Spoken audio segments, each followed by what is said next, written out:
Ladies and gentlemen, welcome to your program, The Point. This is your brother Joel, inviting you to open your Bible with me in the book of Matthew, chapter 16, and we're going to read verse 15 and 16.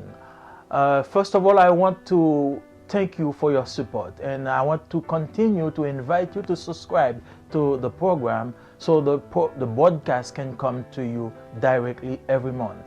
Let's read together Matthew chapter 16, verse 15 and 16. But what about you? Jesus asked. What do you say? Who do you say I am? Simon Peter answered, You are the Christ, the Son of the living God. And we read in Acts chapter 9, verse 19 and 20. Saul spent several days with the disciple in Damascus. At once he began to preach in the synagogues that Jesus is the Son of God. One thing I want to talk to you about today is a question. Who is Jesus to you? It is one thing to know that Jesus is the Son of God. It is another thing to be convicted and confess that Jesus is indeed the Son of God. One can learn of something through books, through medias, through traveling, through personal witnesses, or through intellectual knowledge that you acquired from seminary. This can be the case for Satan because he is one of the longest living creatures on earth. He was there in Eden when the promise of the Son was made. He was there in history when many attempts were made to abort the fulfilling of this promise. He is in the world right now, trying to uproot the truthfulness of this promise from the hearts of individuals. The Bible tells us that the demons have the knowledge of the sonship of Jesus, but this is not enough to make them saved creatures. Luke confirmed it by writing in Luke chapter 4, verse 41. He said, Demons also were coming out of many, shouting, You are the Son of God. But rebuking them, Jesus would not allow them to speak because they knew him to be the Christ. Isn't it amazing that the last words we hear coming out of Saul's mouth before his conversion are, Who are you, Lord?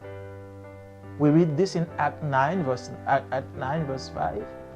And the first words we hear coming out of his mouth after his conversion are, Jesus is the Son of God. We read this in the same chapter, Act 9, verse 20. In writing this, Luke wants to ensure that the divinity of Christ is the focal point in the life of the Christian, as it was in the life of Paul as the greatest missionary who ever lived. Jesus is the Son of God. Yes, Jesus is the Son of God. What I'm praying now will happen in this message is that God will reveal his Son to you in new ways that you can enjoy fellowship in him and through him. As we go through this season, we are lost in arguments as to the accuracy of his birth date and what we should and should not celebrate. But we forget that the question that will have an eternal consequence on our lives is, who is Jesus for you? In Matthew chapter 16, verse 16, Peter, under the revelation of the Holy Spirit, found a personal answer to this question. You are the Christ, the Son of the living God. The Bible tells us in Acts chapter 9, verse 17 to 20, that Ananias was sent to Paul so that Paul may regain his sight and be filled with the Holy Spirit. And the text says, immediately after regaining his sight, he began to proclaim Jesus in the synagogues, saying, He is the Son of God. Oh, my brothers and sisters, Flesh and blood cannot reveal this mystery to you. To be convicted that Jesus is the Son of God, you must, like Peter, be moved by the Holy Spirit. Like Paul, have a personal encounter with Him. To understand this profound truth, you must realize that this great attribute is not a product of human imagination. Human cannot comprehend this. However, it is compatible with all biological laws and principles established by the Creator Himself. Let's read the account of Luke in Luke chapter 1, verse 35. The angel answered, "The Holy Spirit will come on you, and the power of the Most High will overshadow you. So the Holy One to be born will be called the Son of God." Dr. Dennis Lindsay, one of the great theological minds, wrote this: "Science has confirmed," he's talking in a general point of view, "science has confirmed that not a single drop of blood is given from the mother to her developing embryo in her womb. It comes from the father. The mother provides other nutrients such as proteins, fats, and carbohydrates to the fetus of the unborn.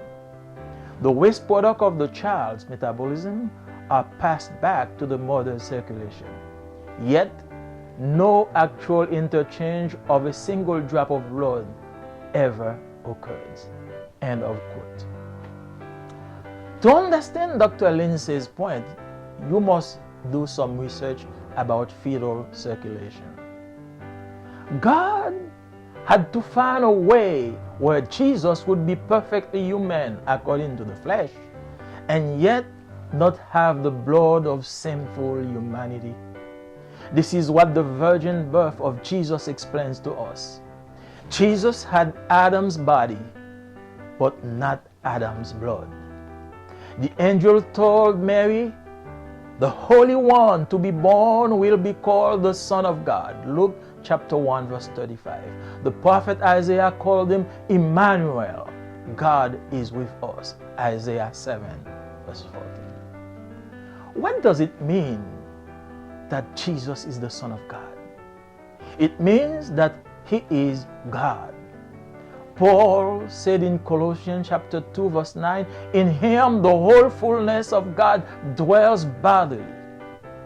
He said in Philippians 2, verse 6, "Though He was in the form of God, He did not count equality with God a thing to be grasped, but emptied Himself."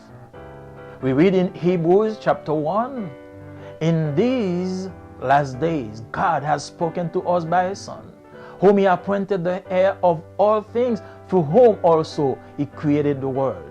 He is the radiance of God's glory and the very stamp of His nature, upholding the universe by His word of power." In Hebrews 1, verses 8 and 9, He said of the Son, "Your throne, O God, is forever and ever." And John wrote, "In the beginning was the Word, and the Word was with God, and the Word was God. And the Word became flesh and dwelt among us, full of grace and truth." John 1, verses 1 and 14. When Paul said that Jesus is the Son of God, we understand him to mean that Jesus is God. He is not a mere man or a high-ranking angel in human form. He is truly man and truly God. Hallelujah. When we call Him Son of God, we mean that He is of the same nature as God. Fathers create things unlike themselves, but they beget sons like themselves. That's why the evangelist wrote, "For God so loved the world that He gave His only begotten Son." That term is translated in Greek by neos, that means begotten son, versus another general term translating son, that means technos. Two different terms. Let me ask you the question again. Who is Jesus for you? Is He Elijah? Jeremiah, or one of the prophets. The teachings of these men can help you achieve great moral standards. But only a true revelation and a confession that Jesus is the Son of God can set you free from sin's bondage and usher you into the world of eternal salvation for your soul. All you need for joy this end year season is Jesus. Liquors, dancing, unwholesome pleasures cannot fill the void in your heart, but the joy of the Lord can be your strength.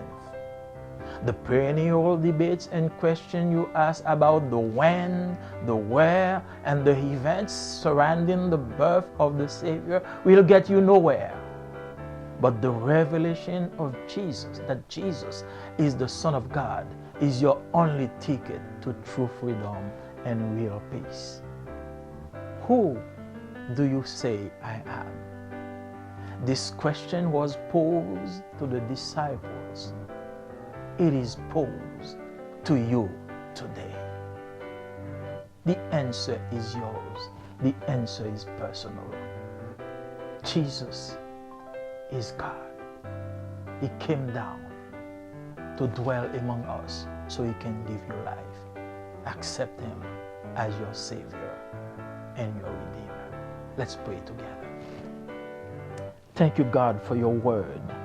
Thank you, God, for salvation given to us through Jesus Christ, who emptied Himself to come down to dwell among us so we can have eternal life. I pray you for this gift, that eternal gift of salvation. And I pray you for those at this end of the year who heard this message. Allow us to be convicted of the sonship of your Son Jesus, knowing that He is God. He is the truth, the way, and the life. No one can get through you but by Him. We ask you all this in the name of Jesus. Amen. Chers amis dans le Seigneur, que la paix et la grâce de Dieu soient avec vous tous. Nous vous souhaitons la bienvenue sur votre programme Le Point et nous vous invitons également à continuer à partager le programme et enfin à vous abonner afin que le programme vous parvienne chaque mois de façon directe. Lisons ensemble les versets que nous trouvons dans Matthieu chapitre 16, les versets 15 et 16. Et vous, leur dit Jésus, qui dites-vous que je suis? Simon-Pierre répondit, tu es le Christ, le Fils du Dieu vivant. Dans Actes chapitre 9, les versets 19 et 20, nous lisons, Saul resta quelques jours avec les disciples qui étaient à Damas. Et aussitôt il prêcha dans les synagogues que Jésus est le Fils de Dieu. C'est une chose de savoir que Jésus est le Fils de Dieu. C'en est une autre d'être convaincu et de confesser que Jésus est bien le Fils de Dieu. On peut apprendre quelque chose à travers les livres, à travers les médias, les voyages que l'on a entrepris, les témoignages personnels ou même la connaissance acquise au séminaire. Cela peut être le cas pour Satan car il est l'une des créatures les plus anciennes sur terre. Il était là en Éden lorsque la promesse du Fils a été faite. Il était là dans l'histoire lorsque de nombreuses tentatives ont été faites pour avorter l'accomplissement de cette promesse. Et il est dans le monde en ce moment même, essayant de déraciner la véracité de cette promesse dans le cœur des individus. La Bible nous dit que les démons ont la connaissance de la filiation de Jésus. Mais cela ne suffit pas pour en faire des créatures sauvées. Luc l'a confirmé en écrivant dans Luc chapitre 4, verset 41. Il dit, des démons aussi sortirent de beaucoup de personnes en criant et en disant, tu es le Fils de Dieu. Mais Jésus les menaçait et ne leur permettait pas de parler parce qu'il savait qu'il était le Christ. N'est-il pas étonnant que les dernières paroles que nous entendions sortir de la bouche de Saul avant sa conversion soient qui es-tu, Seigneur? paroles que nous lisons dans Actes chapitre 9, verset 5. Et les premières paroles que nous entendions sortir de sa bouche après sa conversion sont « Jésus est le Fils de Dieu ». Paroles que nous lisons dans le même chapitre, Actes chapitre 9, verset 20. En écrivant ceci, Luc veut s'assurer que la divinité de Christ soit le point fondamental dans la vie du chrétien, comme il l'a été dans la vie de Paul en tant que le plus grand missionnaire que le monde ait jamais connu. Jésus est le Fils de Dieu.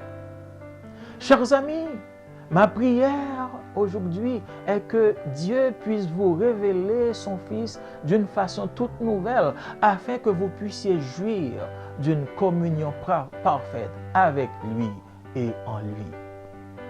Alors que nous traversons cette saison, nous sommes perdus dans les arguments quant à l'exactitude de sa date de naissance et ce que nous devrions et ne devrions pas célébrer. Mais nous oublions la question qui aura une conséquence éternelle sur nos vies. Qui est Jésus pour vous? Dans Matthieu chapitre 16, verset 16, Pierre, sous la révélation du Saint-Esprit, a trouvé une réponse personnelle à cette question. Tu es le Christ, le Fils du Dieu vivant. La Bible nous dit dans Actes chapitre 9, versets 17 et 20, qu'Ananias a été envoyé chez Paul afin que ce dernier puisse recouvrer la vue et être rempli du Saint-Esprit. Et le chapitre continue pour nous dire que immédiatement après avoir recouvré la vue, il se mit à proclamer Jésus dans la synagogue en disant « Jésus est le Fils de Dieu ». La chair et le sang ne peuvent nous révéler ce mystère, chers amis. Pour être convaincu que Jésus est le Fils de Dieu, il faut, comme Pierre, être touché, ému par le Saint-Esprit. Comme Paul, avoir une rencontre personnelle avec lui. Pour comprendre cette vérité profonde, vous devez réaliser que ce grand attribut n'est pas un produit de l'imagination humaine. L'esprit humain ne peut comprendre cela. Cependant, il est compatible avec toutes les lois et les principes biologiques établis par le Créateur lui-même. Lisons le récit de Luc dans Luc chapitre 1er, verset 35. L'ange lui répondit, « Le Saint-Esprit viendra sur toi, et la puissance du Très-Haut te couvrira de son ombre. C'est pourquoi le Saint-Enfant qui naîtra de toi sera appelé Fils de Dieu. » Le docteur Dennis Lindsay, l'un des grands esprits théologiques de notre époque, a écrit ceci. La science a confirmé que pas une seule goutte de sang, il parle d'une manière générale, la science a confirmé que pas une seule goutte de sang n'est donnée de la mère à son embryon en développement dans son ventre. Cela vient du Père. La mère fournit d'autres nutriments tels que des protéines, des graisses et des glucides au fœtus de l'enfant à naître. Les déchets du métabolisme de l'enfant sont renvoyés dans la circulation de la mère. Pourtant, aucun échange réel d'une seule goutte de sang ne se produit entre la mère et le fœtus. Fin de citation. Pour comprendre le point du docteur Lindsay, il faut en quelque sorte faire des recherches sur la circulation sanguine du fœtus. Dieu devait trouver un moyen où Jésus serait parfaitement humain selon la chair, sans pourtant hériter du sang de l'humanité pécheresse. Jésus avait le corps d'Adam, mais pas le sang d'Adam. L'ange dit à Marie, « C'est pourquoi le Saint-Enfant qui naîtra de toi sera appelé Fils de Dieu. » Luc 1er, verset 35. Le prophète Ésaïe l'appelle Emmanuel, Dieu est avec nous. Ésaïe chapitre 7. Que signifie que Jésus est le Fils de Dieu? Cela signifie qu'il est Dieu lui-même. Paul a dit dans Colossiens chapitre 2 verset 9, « En lui, toute la plénitude de la divinité habite corporellement. » Il continue dans Philippiens chapitre 2 verset 6 en disant « Jésus, existant en forme de Dieu, n'a point regardé comme une proie à arracher d'être égal avec Dieu, mais s'est dépouillé lui-même en prenant une forme de serviteur, en devenant semblable aux hommes et ayant paru comme un simple homme. » Hébreux chapitre 1er, verset 2-3, nous lisons « Dieu, dans ces derniers temps, nous a parlé par le Fils, qu'il a établi hérité de toutes choses, par lequel, c'est-à-dire par Jésus, il a aussi créé le monde, et qui, étant le reflet de sa gloire et l'empreinte de sa personne, et soutenant toutes choses par sa parole puissante, a fait la purification des péchés, et s'est assis à la droite de la majesté divine dans les lieux très hauts. » Enfin, dans Hébreux chapitre 1er, verset 8, nous lisons, mais il a dit au Fils, ton trône, ô Dieu, est éternel. Le sceptre de ton règne est un sceptre d'équité. Et Jean écrit, au commencement était la parole, et la parole était avec Dieu, et la parole était Dieu. Et la parole s'est faite chair et a habité parmi nous, pleine de grâce et de vérité. Jean chapitre 1er, les versets 1er et 14. Lorsque Paul a dit que Jésus est le Fils de Dieu, nous comprenons qu'il veut dire que Jésus est Dieu. Il n'est pas un simple homme ou un ange de haut rang sous forme humaine. Il est vraiment homme. Il est vraiment Dieu. Lorsque nous l'appelons Fils de Dieu, nous voulons dire qu'il est de la même nature que Dieu. Les pères créent des choses qui ne leur ressemblent pas, mais ils engendrent des fils comme eux. C'est pourquoi l'évangéliste a écrit « Car Dieu a tant aimé le monde qu'il a donné son Fils unique ». Le terme grec qui traduit « fils unique », c'est le terme « nios » qui signifie « fils engendré », fruit des entrailles, opposé au terme grec « technos » qui signifie « enfant » en général.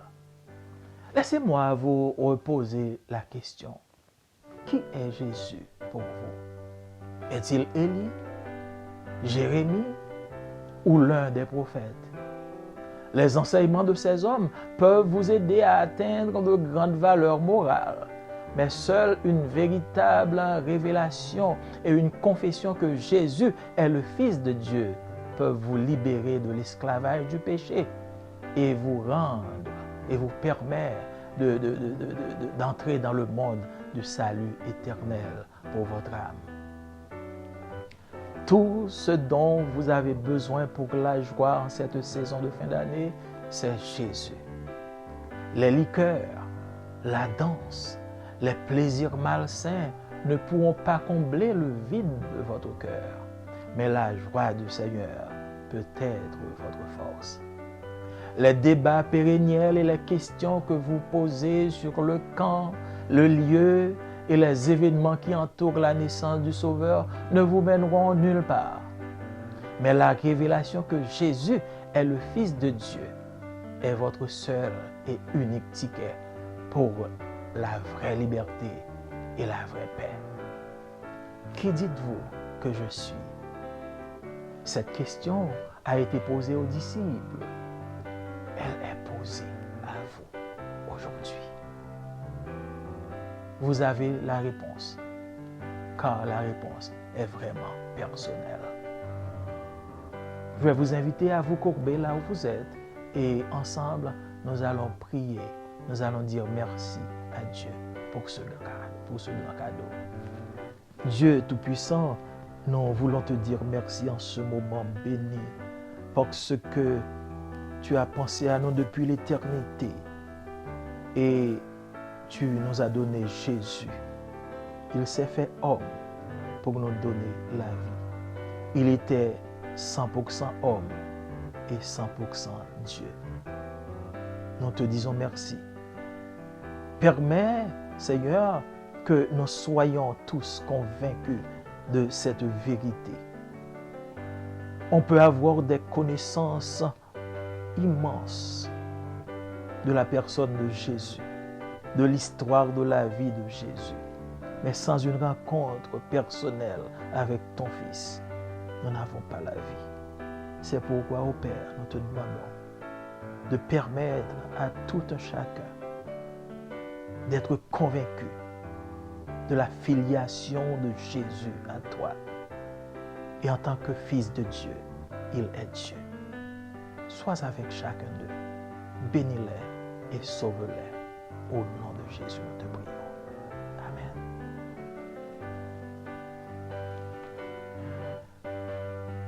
Zami moi, nous disons bienvenue sur le programme de Pointe. C'est Zami, frère Joël Marseille. Et tandis que nous avons abonné fin d'année, nous demandons continuer à supporter nous. Et nous disons merci. Inscrivez-vous, abonnez-vous afin que le programme soit capable de joindre. Et maintenant, nous voulons inviter à lire avec nous dans l'Évangile selon Matthieu, chapitre 16, versets 15 et 16. Nous allons ensemble. Jésus dit, bon, nous-mêmes, qui nous dit que moi y est? Simon Pierre répond, ou c'est Christ là, ou c'est petit, bon Dieu vivant. Et nous lisons dans Actes des Apôtres, chapitre 9, nous lisons verset 19 et verset 20. Saul, c'est-à-dire l'apôtre Paul, ancien nom, Saul repassé quelques jours encore avec les disciples qui étaient Damas. Même là, il commençait à faire ça dans la synagogue.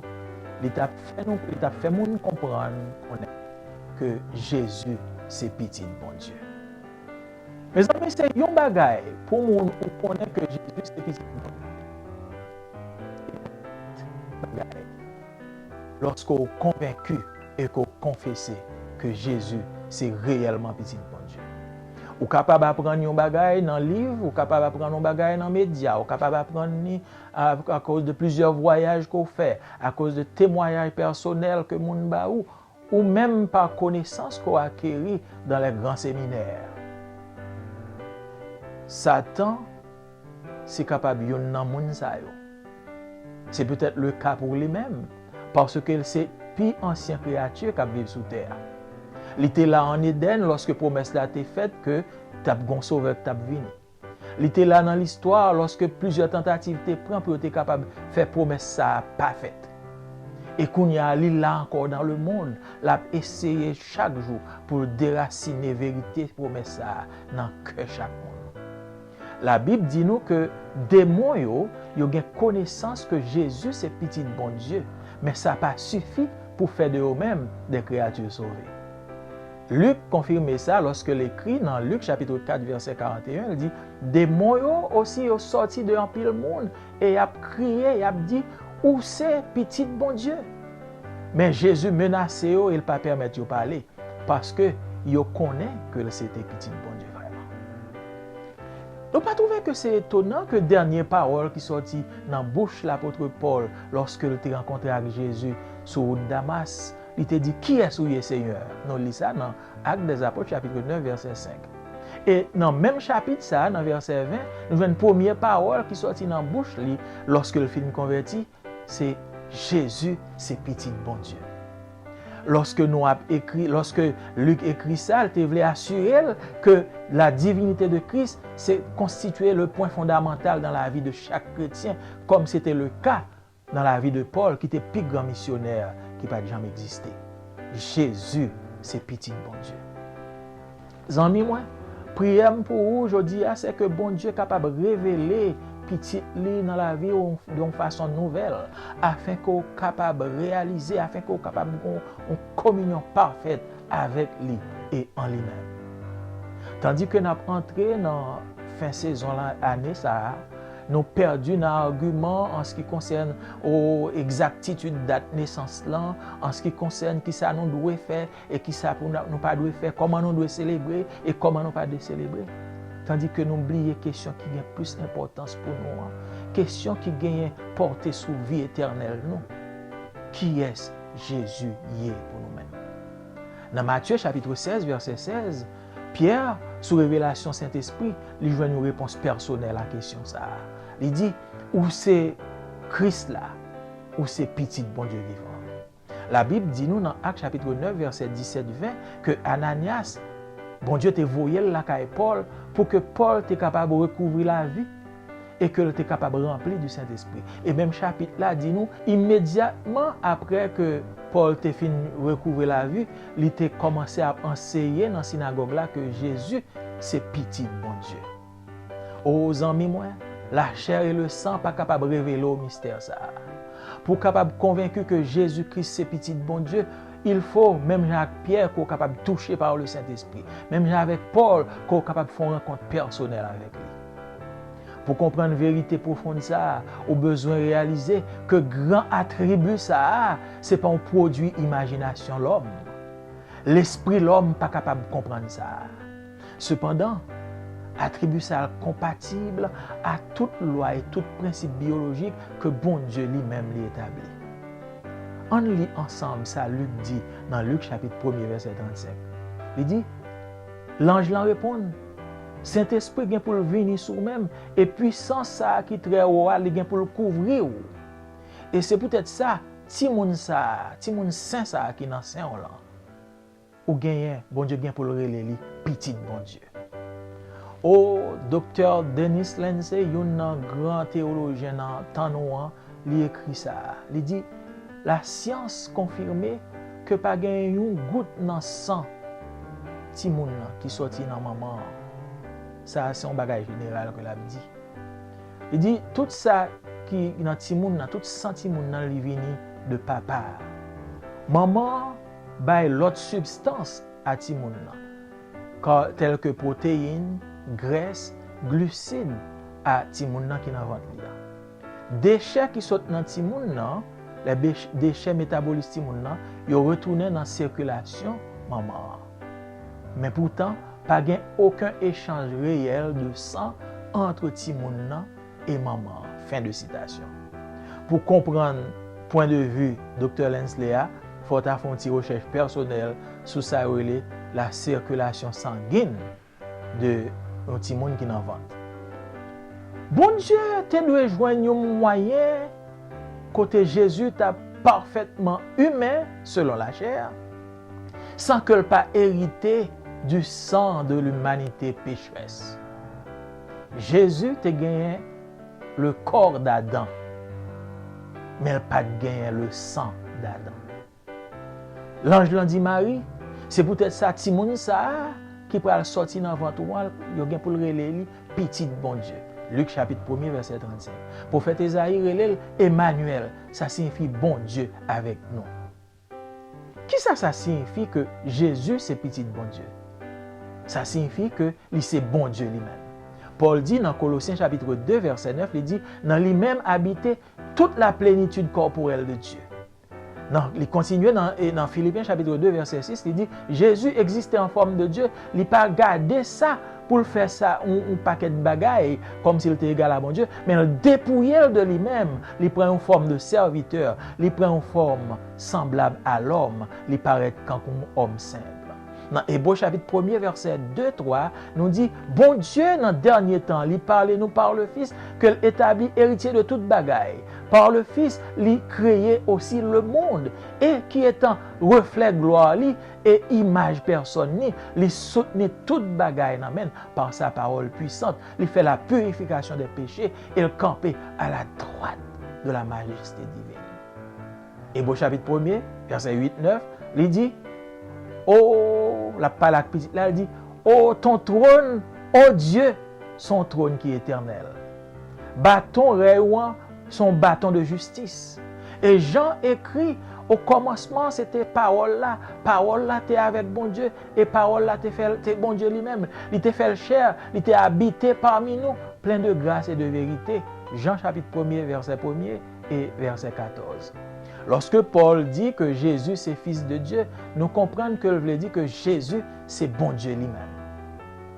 Il n'est pas un simple homme ou encore un ange de haut rang sous forme humaine. Il c'est vraiment homme, il c'est vraiment Dieu. Lorsque nous relèvons petit bon Dieu, nous voulons dire qu'il gagne même nature avec bon Dieu. Papa est capable de créer des choses qui pas semblent avec nous.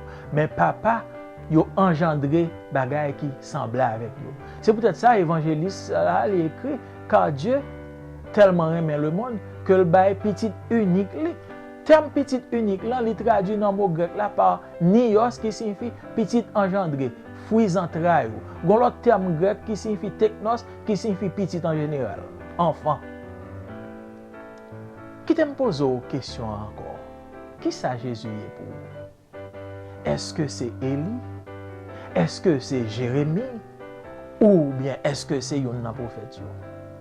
Enseignement, grand monsieur Sayo, est capable d'aider à atteindre de grandes valeurs morales, mais seulement une véritable révélation et une confession que Jésus, c'est petit bon Dieu, capable de libérer de esclavage péché et capable de faire entrer dans le monde du salut éternel pour nous. Tout ça qu'on a besoin pour faire joie dans la saison fin d'année, c'est Jésus. Oh, liqueur, oh, bamboche, oh, plaisir malsain, yo pas capable de combler vide qui dans le cœur là. Mais la joie de Jésus capable de faire toute force. Au débat qu'on gagne chaque année et questions qu'on pose sur qui l'heure, qui lieu et qui événement qui entouré la naissance de Jésus, bagay ça pas mener à rien. Mais seulement la révélation que Jésus c'est petit bon Dieu. C'est seulement Tikéo qui a bonne liberté et vraie paix. Qui est-ce qu'on dit que Jésus est? Question ça. Je t'ai posé la disciple pendant des années, presque 2000 ans de cela. Et question ça, nous poser l'avant aujourd'hui. Moi, je connais que quand on y a autant de moi, ouais, moi. Et peut-être vous avez 1000 questions que vous avez posées. Mais la question qui est plus importante pour vous-même, c'est qui est Jésus y est pour vous. Nous prions que grâce est capable d'ouvrir les yeux. Saint-Esprit est capable de toucher. Même Jean l'a fait pour l'apôtre Pierre. Il est capable de toucher. Même Jean l'a fait.